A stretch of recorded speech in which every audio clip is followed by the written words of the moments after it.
Halo Sobat SAR, kembali lagi di podcast hari ini bersama saya Fiana Kansa. Kali ini kita akan membahas figur ASN berakhlak di Kantor Pencarian dan Pertolongan Banda Aceh.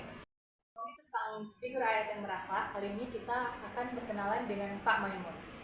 Adalah salah satu figur ASN berakhlak yang berada di Kantor Pencarian dan Pertolongan Banda Aceh. Selamat datang di podcast Fianda. Bagaimana kabarnya hari ini Pak?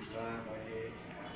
Nah Pak, Pak Maimun, Pak Maimun sudah berapa lama bekerja di kantor Basarnas Banda Aceh? Oke. Jadi saya bergabung di Basarnas Banda Aceh ini kurang sudah hampir 15 tahun ya, sejak tahun 2010 kemarin sampai saat ini masih di kantor Banda Aceh.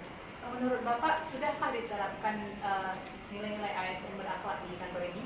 Oh iya, di kantor Banda Aceh ini sudah diterapkan tentang yang konsep berakhlak ya. Semenjak kita dari pertama penerimaan sampai saat ini konsep itu tetap diterapkan sampai sekarang. Iya, Pak. Kalau dari Bapak sendiri, bagaimana implementasikan orientasi pelayanan?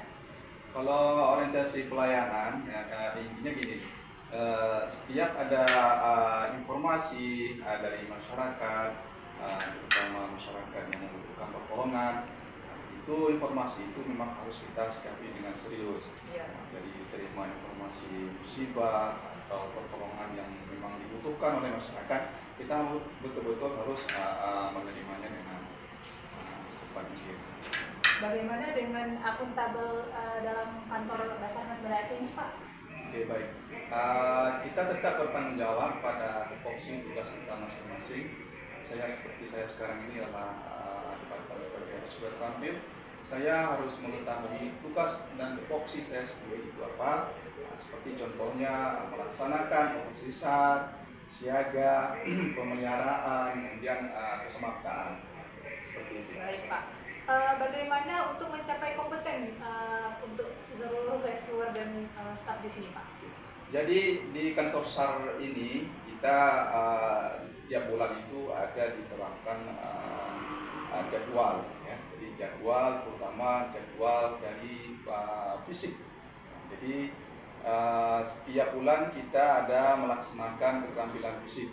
Dari situ selalu kita mengasah kemampuan kita, kemudian ada latihan rutin, kemudian ada pemeliharaan. Dari situ kita mengasah kembali kemampuan-kemampuan yang sudah diajarkan kepada kita, kemudian juga mengupdate informasi terbaru untuk mengimplementasikan ke lapangan nantinya. Begitu.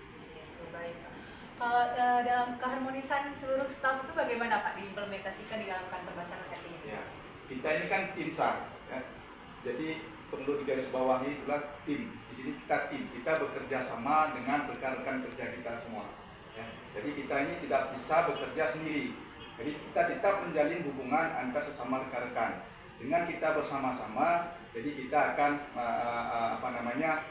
membuahkan hasil yang maksimal. Tapi kalau sebaliknya kita bekerja sendiri, itu agak sedikit kurang ya. Jadi kita di kantor SAR ini saling mendukung antar sesama rekan kerja. Implementasikan loyal itu bagaimana Pak di sini? Ya. Kita selalu berkomitmen ya atas aturan-aturan yang sudah ada di Basarnas ini. Jadi informasi-informasi yang ada di sini ada yang berhak untuk dikasih tahu dan memang ada yang berhak yang untuk tidak dikasih tahu. Jadi di sini kita merahasiakan kalau memang misalnya ini tidak bisa dipublis, itu kita usahakan tidak mempublisnya. Seperti itu kan.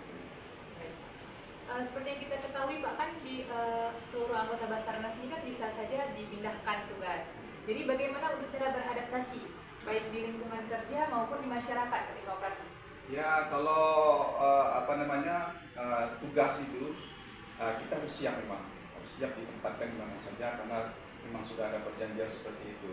Nah, kalau untuk bersosialisasi dengan lingkungan kita seperti biasa, baik dengan masyarakat kita selalu berbaur, apalagi dengan rekan kerja.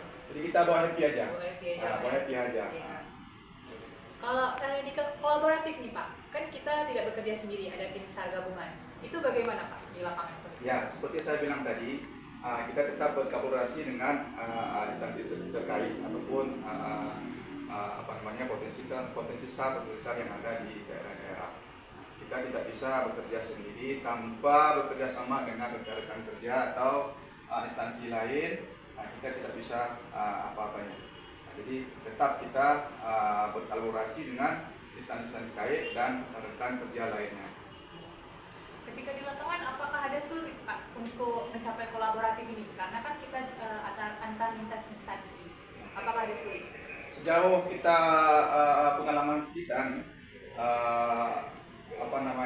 berkolaborasi dengan instansi terkait, itu sementara tidak ada kendala apa.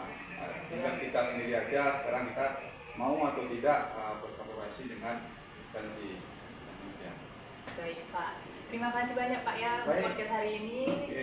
Sukses selalu untuk yang Iya, makasih Pak. Podcast kita hari ini.